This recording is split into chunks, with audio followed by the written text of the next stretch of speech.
Amém?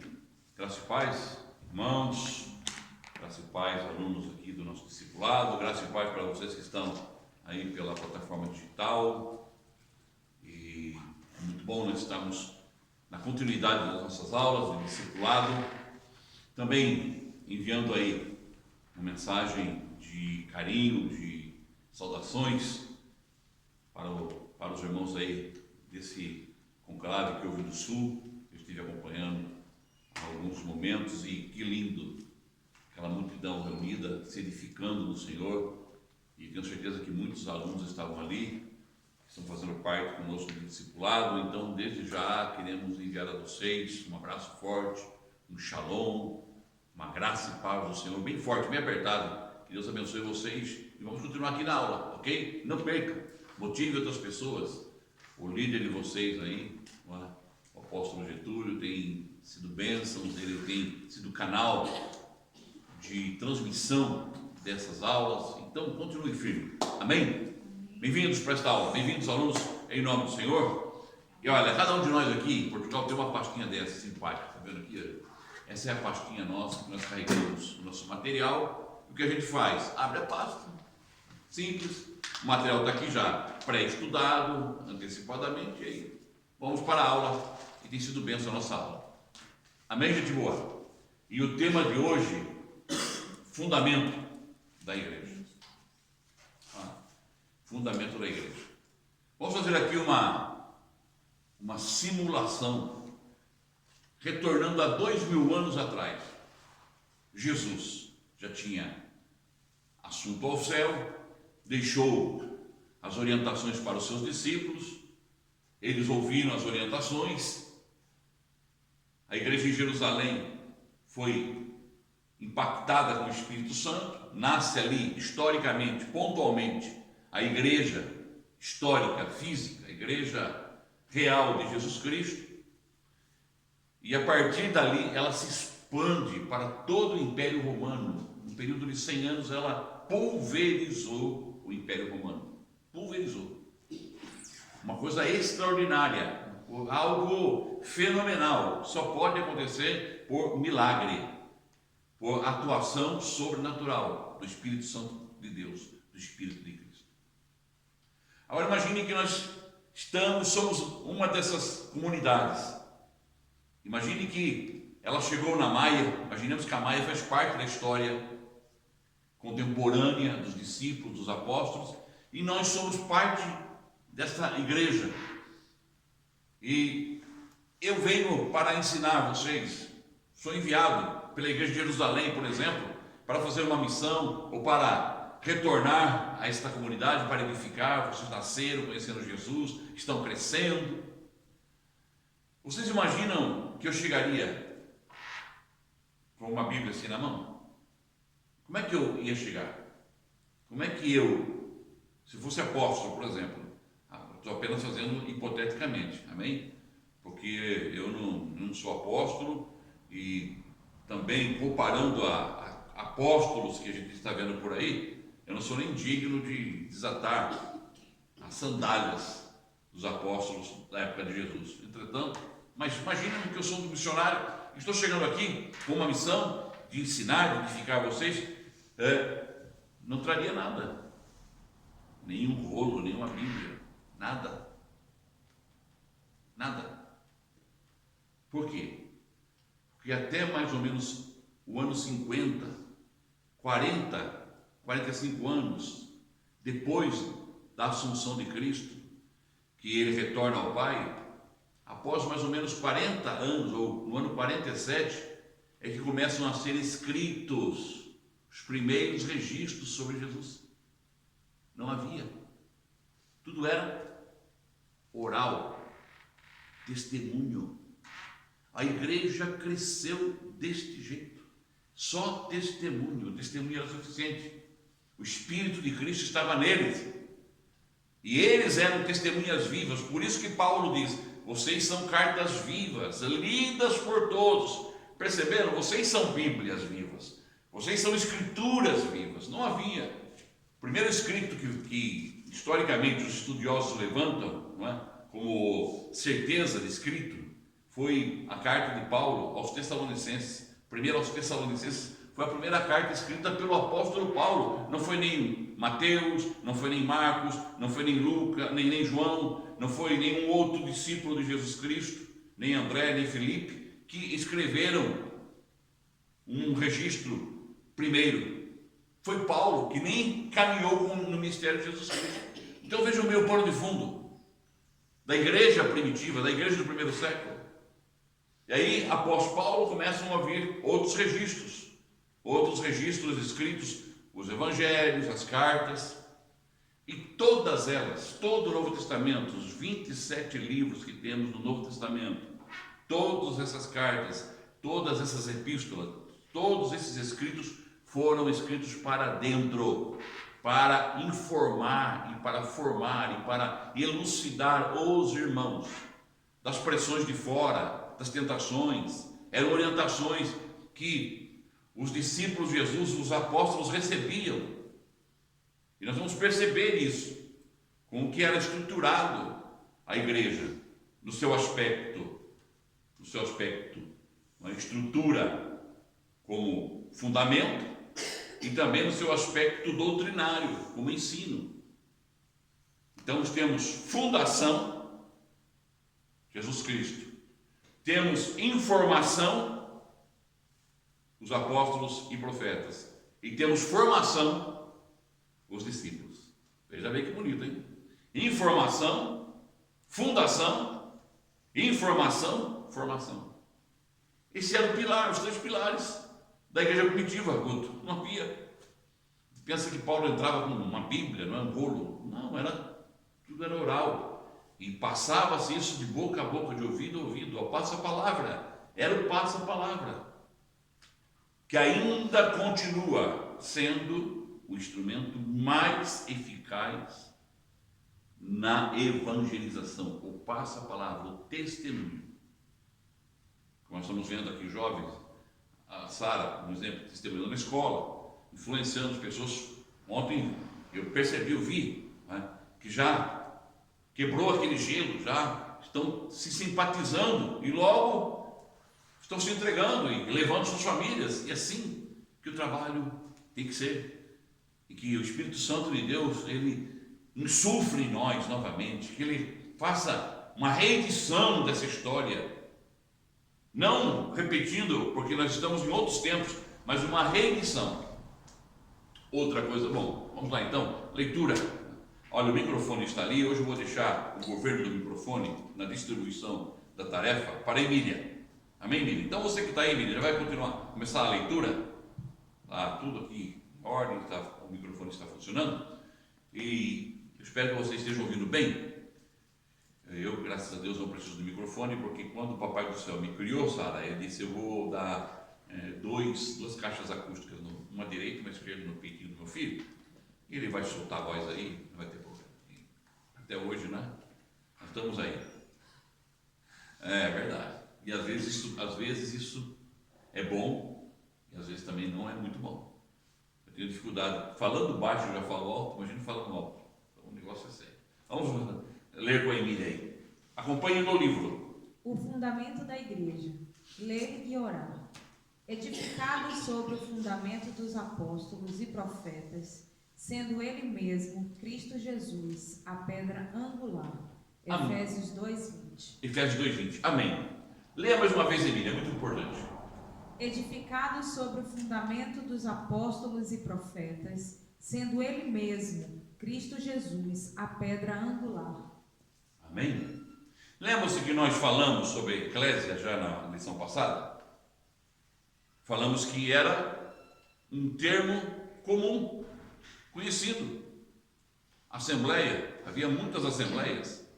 Havia a assembleia que era a convocação de um presidente de câmara, um prefeito, um governante, um imperador, que convocava as pessoas para reunirem-se e estarem elucidadas de assuntos. Havia assembleias que eram assembleias a nível intelectual, onde os filósofos, eles reuniam os seus discípulos para ensinarem seus ensinos, sua sabedoria. Havia assembleias religiosas, tipo sinagoga, onde os judeus se reuniam, os convertidos ao judaísmo se reuniam para ouvir a Torá, a lei. E Jesus não inova nada, mas ele traz uma diferença para a sua eclésia, para a sua igreja. Fundamento. E Jesus deixa um fundamento inamovível. O que é algo inamovível? Que não pode ser movido. Então a igreja, a assembleia, a igreja, nós somos igrejas, temos uma pedra fundamental. Nós temos um fundamento inamovível. Jesus disse para Pedro na revelação da igreja, Mateus capítulo 16, versos 17 e 18. Pedro, não foi a carne e sangue que te revelou, mas o meu Pai que está no céu te revelou. Edificarei a minha igreja e as portas do inferno não prevalecerão contra ela. Então aí nós temos a primeira menção de igreja no capítulo 16 de Mateus. É a primeira menção da igreja de Cristo Jesus do Novo Testamento, Mateus 16. Então a igreja é um projeto, um fundamento inamovível. Amém? Bom, projeto inamovível, fundamento inamovível. 1.1, você está conseguindo ler daí? Sim. Emília? 1.1. Único e exclusivo fundamento, Jesus. 1 Coríntios 13, 11. 1 Coríntios 3:11. 3:11. Vamos ler, é importante. Lemos aí 1 Coríntios 3:11. Para nós darmos aqui também uma visão clara sobre essa questão de fundamento. Enquanto vocês estão procurando 1 Coríntios 3:11, lembrar uma coisa. Vamos pensar juntos aqui. Eu vou desenvolver esse raciocínio um pouquinho mais adiante. Vamos lá. 1 Coríntios 3:11. Encontrou, Emília? Sim. Pois ninguém pode lançar outro alicerce além daquele que já foi posto, isto é, Cristo Jesus. Porque ninguém pode colocar outro fundamento, outro alicerce, o qual já foi posto. Ponto final. Já foi posto. O qual é Cristo Jesus. Isso vale para tudo na vida. Isso vale para tudo na vida. Hoje estamos vivendo uma sociedade sem alicerce.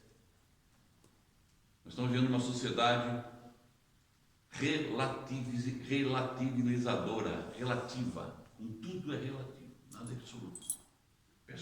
Prestem bem atenção. Tatiana, isso vale para tudo na vida. Não, olha, é assim, hoje eu sou igreja, amanhã não sei o que eu vou ser, hoje eu caso, amanhã descaso. Para tudo na vida tem que ter fundamento. Você tem que gerar. Hoje, por exemplo, você viu que como nós estamos vivendo, e eu vou publicar aqui, e custe o que custar, nós estamos vivendo uma sociedade onde os pais e mães, alguns estão optando para nem colocar o sexo do filho. Não colocar o sexo do filho. Rejeitando uma construção biológica. Uma construção que a natureza impôs. Foi ela que gerou. Foi ela que construiu. Nós não somos uma obra do acaso. Nós não somos um acidente. Nós não somos uma obra anômala, amorfa. Nós temos um fundamento. Cada um de nós, fisicamente e biologicamente, é construído por partículas. Quando você vai estudar física, ao nível de partículas, o professor, quando ele vai ensinar os primeiros princípios de física para os alunos, já na escola, ele vai dizer, vocês já aprenderam isso, é como se fossem tijolinhos que vão construindo, não é isso? Tijolinhos que vão construindo a vida, tijolinhos, um vai se unindo ao outro e vai dando sentido à vida. Toda alteração, toda incisão, tudo que vem como apêndice, desconstrói aquilo que é original. Então nós estamos falando de um projeto original. que já foi posto, que já foi determinado como fundamento, é como a vida. Nós temos que ser essa geração nova, como igreja, como família, como pai, como mãe, para todos os nossos filhos. Olha, a vida te fez assim. Isso dá uma aula de biologia para os nossos filhos, uma aula de física básica, mas dizer, não, o seu corpo foi construído assim, com essas características físicas, psíquicas e, como eu tenho Jesus Cristo, espirituais. A vida é assim, se constrói assim. A hora que forem adultos, aí o problema de construção é deles, eles vão tomar suas decisões, mas ensinar que dentro da nossa concepção de ideia da natureza, eu fico muito triste, sabe? Porque eu não vejo hoje pessoas, claro que há, são exceções, homens e mulheres, pessoas com um pouco mais de lucidez, pessoas que estão aí nas universidades, professores, mestres, e não vejo eles se reunindo para colóquios, tratando desses assuntos dentro da esfera, da estrutura,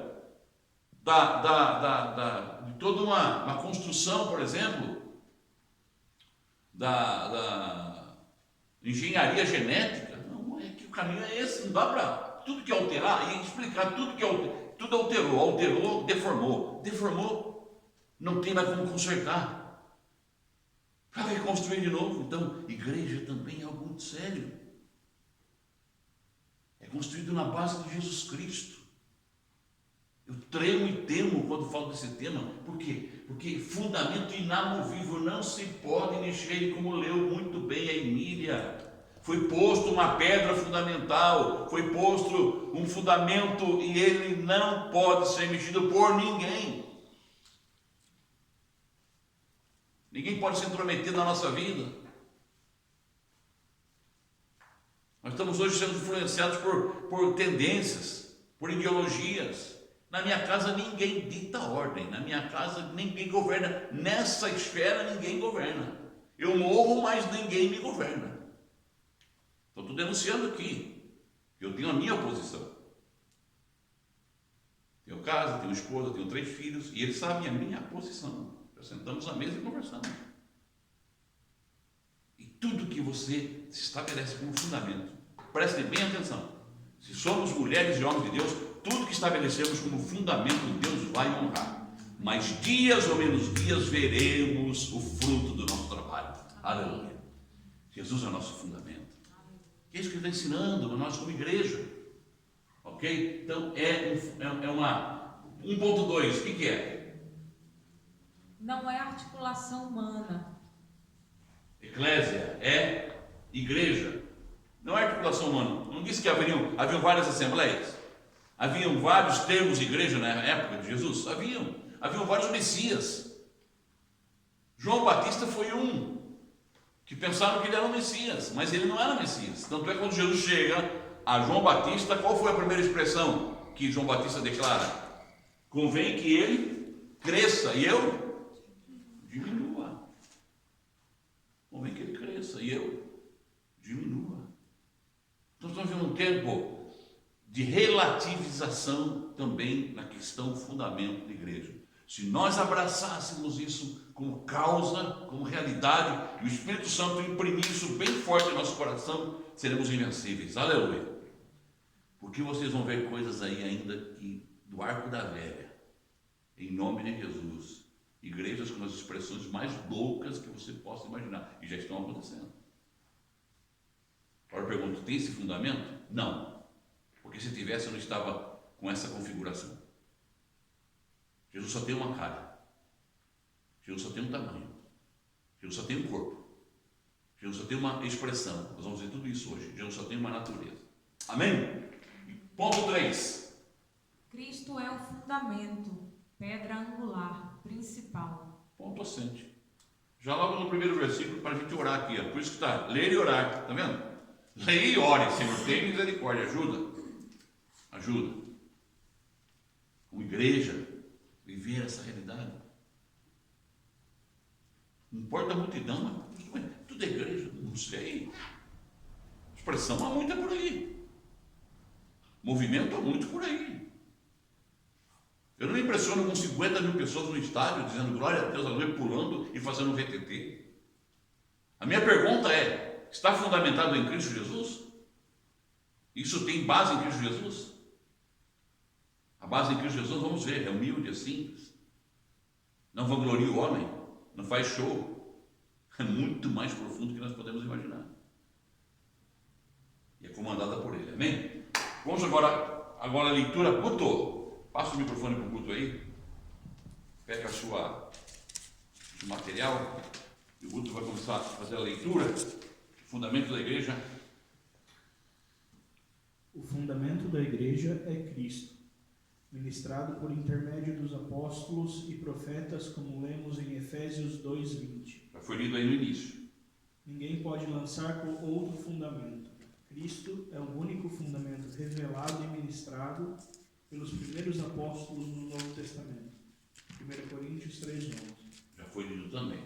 A igreja não é e nem está baseada em homem algum. Seu alicerce não é Pedro, mas Cristo. Pedro é apenas uma pedra na edificação da igreja, porque ela é edificada com pedras vivas. Também eu te digo que tu és Pedro, e sobre esta pedra, Cristo, edificarei a minha igreja, e as portas do inferno não prevalecerão contra ela, a igreja edificada. Amém. Então, Guto, ponto 2. Edificados sobre a doutrina dos apóstolos e profetas. É bom nós também entendermos o que Paulo, o que as Escrituras, o que o Novo Testamento quer dizer, edificado sobre a doutrina dos apóstolos e profetas. Quem eram esses? 2.1. Eram os contemporâneos dos primeiros discípulos. Eram os contemporâneos dos primeiros discípulos. Ele não está falando dos profetas do Antigo Testamento. Paulo está dizendo dos profetas e apóstolos do Novo Testamento, seus contemporâneos, daqueles que receberam diretamente de Jesus o ensino, daqueles que caminharam com Jesus, estavam vivos ainda, tipo Pedro, João, Filipe e alguns outros que caminharam com Jesus, que não eram só apóstolos, porque nós temos na narrativa do Novo Testamento muita história dos apóstolos, testemunho dos apóstolos, mas havia ainda uma grande multidão, por exemplo, mais de 500 pessoas que estiveram assistindo o advento de Jesus no retorno ao céu. Esses também foram testemunhas e se tornaram depois homens, profetas, ungidos pelo Espírito Santo, estiveram lá em Jerusalém, na descida do Espírito Santo, e foram marcados, e foram influenciados, e foram selados para esse trabalho. Voltando ao início da aula, que eu disse que tudo era oralidade, não havia nada escrito.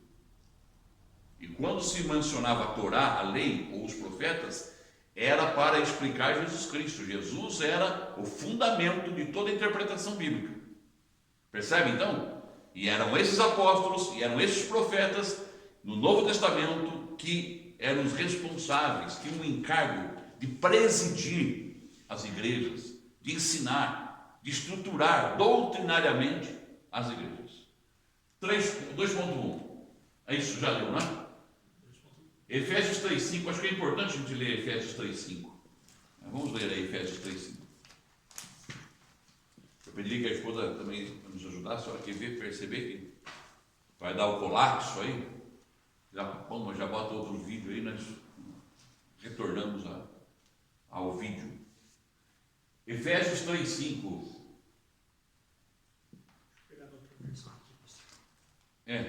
Não, que é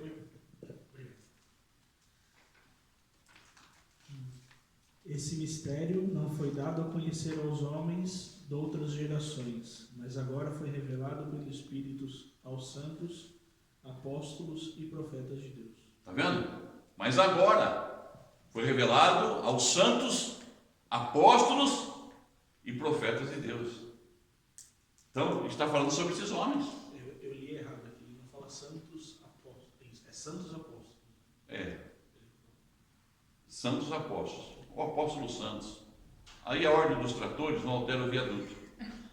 Agora é o seguinte, eram eles os responsáveis. Em Efésios 4:11, por exemplo, diz assim: e ele mesmo deu uns para apóstolos, outros para profetas, outros para evangelistas, outros para doutores, outros para pastores. Ele mesmo. Então, Paulo já está fazendo menção desses homens e mulheres que tinham essa responsabilidade, esse presidir, esse ensinar. E eram eles que oralmente eram homens santos e que o Espírito Santo usava, tinha um caráter imaculado. Eram homens de Deus, não eram brincadeira não. Hoje é difícil você, tem que ter muito discernimento do Senhor, porque tem muita gente aí em nome de Jesus, usando, mercadejando o nome de Jesus. Naquela época era um encargo tremendo, e uma pessoa que tinha essa responsabilidade, das duas uma, ou ele sabia que ia sofrer muito por amor a Cristo, ou ia ser martirizado. Tinha isso já no pacote do chamado, não é isso? Paulo não foi apóstolo? No capítulo 9 de Atos dos Apóstolos, é a conversão de Paulo, de Saulo, e o que o Espírito Santo diz a ele? Olha, Ananias, vai e ora por esse homem, porque ele é um vaso escolhido por mim e vai sofrer pelo meu nome. E como é que está Paulo no final da vida dele? Lá na segunda carta de Paulo, capítulo 4, já estou sendo oferecido por sacrifício. Eu sei que o tempo da minha partida está próximo. Combati o bom combate, acabei a carreira, guardei a fé. Segunda carta de Paulo ao Timóteo, capítulo 4, verso 7 em diante. Está lá a narrativa do final da vida de Paulo. Eram esses homens que tinham os oráculos da nova aliança. Louvado é o nome do Senhor. 2.2. Era uma doutrina de esfera oral. Era uma doutrina de esfera oral. Passa a palavra, testemunho. Atos 11, 27 e 13:1. Atos 11, 27 fala sobre pastores, profetas, e na igreja de Jerusalém. E também Atos 13:1 fala sobre pastores, profetas, apóstolos na igreja de Antioquia. Vocês já consultaram aí. Consulta você também, é muito importante. 2.3. Eles transmitiam o testemunho de forma oral. Amém? Os escritos são posteriores. Eles transmitiam o testemunho de forma oral. Os escritos são posteriores. Se vocês fizeram estudos em o básico aí, qual foi um dos primeiros escritos do Novo Testamento? Volto a frisar vocês. Primeira carta de Paulo aos Tessalonicenses, se a minha memória não me trai, pelo ano 53 depois de Cristo. Então vejam bem, por aí. Antes, como que era a comunicação? É como se nós voltássemos 2000 anos atrás e eu não tivesse nada aqui para informar vocês, a não ser o testemunho. Eu vi Jesus Cristo, eu toquei nele, ele tocou em mim, aleluia, ele soprou em mim o Espírito Santo. O que eu estou falando não é de mim mesmo, até me arrepia falar isso, é do Espírito Santo de Deus. E a gente precisa carregar um manual assim, para tentar explicar Jesus, tem que fazer um compêndio teológico, não é isso? Jesus é simples, simplicidade do Senhor, como aconteceu conosco ontem, nosso culto. A minha atividade ontem eclesiástica começou às 8 horas da manhã, já começou no sábado, que eu fiz tive que fazer para os jovens, o cachorro, não sei se estava bom, e fiz também a feijoada, vocês comeram aí, já começou no sábado. E aí, 8 da manhã já estava pronto aí, aquecendo a panela também. E aí, terminamos aqui às 9, nem sabia que era às 8 horas, 9 horas quase, 9 horas da noite. E depois fui dar uma passeada com um cãozinho ainda. Estava naquele clima gostoso, bonito, né? E aí fui dar uma passeada aí nas esferas espirituais e já vi tudo diferente. Você tem que estar coberto com o sangue de Jesus. Então é assim. E essa é a nossa batalha todo dia. Vamos lá continuar a leitura agora. Quem vai ler? Maria, passa o microfone para Maria. Não precisa de microfone, não. Não, mas porque o pessoal tem que ouvir. Não é por causa de você, Maria. Eu sei que você é uma mulher humilde, não gosta que essa voz sua radiofônica, rádio FM, 2.3, renovo. Parece construir algo. Lá embaixo. Para se construir algo, são necessários um fundamento e um terreno adequado. É isso aí, para se construir algo, é necessário um fundamento e um terreno adequado. Você não vai construir em lamaçal, como diz o brasileiro. Não sei se você já ouviu essa expressão. Como é que vai estar a vida aí, meu irmão? Como é que está? Está firme? Firme que nem palanque no brejo. Aí não dá, né? Não dá para construir. Vamos lá. Ninguém pode edificar a igreja baseada em terreno próprio, isto é, em opiniões ou ideias humanas, por melhor que seja a intenção ou a justificativa. Deus não permite diversos alicerces. A base é Cristo, e o ensino é o dos apóstolos, e é um só. Não são necessárias manifestações grandiosas, pois o verdadeiro milagre é a pessoa do Senhor Jesus ser mesclado, isto é, misturada, infundida em cada homem. O propósito é o simples é Cristo em nós, para cada dia, mais. Segundo aos Coríntios 3:18. é simples. É simples. Igreja, olha, ponto 3 aqui. Alguém pode. Agora eu vou pedir a Camila ler para nós. Aqui, ó. Terceiro ponto aqui. Então veja bem, ninguém pode construir. O fundamento é um só, o terreno é um só, o Senhor é um só. A edificação é uma só, a doutrina é uma só, o ensino dos apóstolos é um só. Não tem inovação. O que estão vendo hoje? Estão percebendo o que está acontecendo nos dias de hoje? Tem gente inventando coisa, querendo inventar a roda da igreja, já foi inventada. Não tem o que inventar, não tem o que inovar. Eu preciso me renovar, me identificar, me mesclar com Jesus. Quando eu me mesclo com Jesus, quando eu me infundo nele, quando ele se infunde em mim, e nos tornamos um só em Cristo Jesus, meu amado irmão, aleluia, aí está a igreja do Senhor, louvado é o nome do Senhor Jesus. Ponto 3. Igrejas é a imagem de Cristo. Igrejas e a imagem de Cristo. Segundo aos Coríntios 3:18, é bom, importante nós lermos aí, segundo aos Coríntios 3:18. Pode ler. E todos nós, que com a face descoberta contemplamos a glória do Senhor segundo a sua imagem, estamos sendo transformados com glória cada vez maior, a qual vem do Senhor, que é o Espírito. Olha, assim como uma imagem, não é? Nós estamos sendo trabalhados, como olharmos no espelho. Quando a gente começa a olhar no espelho da igreja, que é de Jesus Cristo, nós começamos a ver que a forma ainda é nossa. É o ego, é a carne. Você vai se aprofundando, vai se mesclando, você vai se identificando. E quando você vai olhando para o espelho, você percebe que aquele rosto não é mais o seu, não é mais o seu ego, não é mais o corâneo. Agora é o rosto de Cristo que reflete. E a glória de Cristo se reflete. É isso que Paulo está querendo dizer. Aleluia. A gente começa a ver opaco, não começa a ter muita definição. Ainda não é o perfil. Por isso que eu falei para a esposa, não se preocupe com o perfil que aparece aqui na imagem minha, não, que qualquer lado já é bom. Aleluia.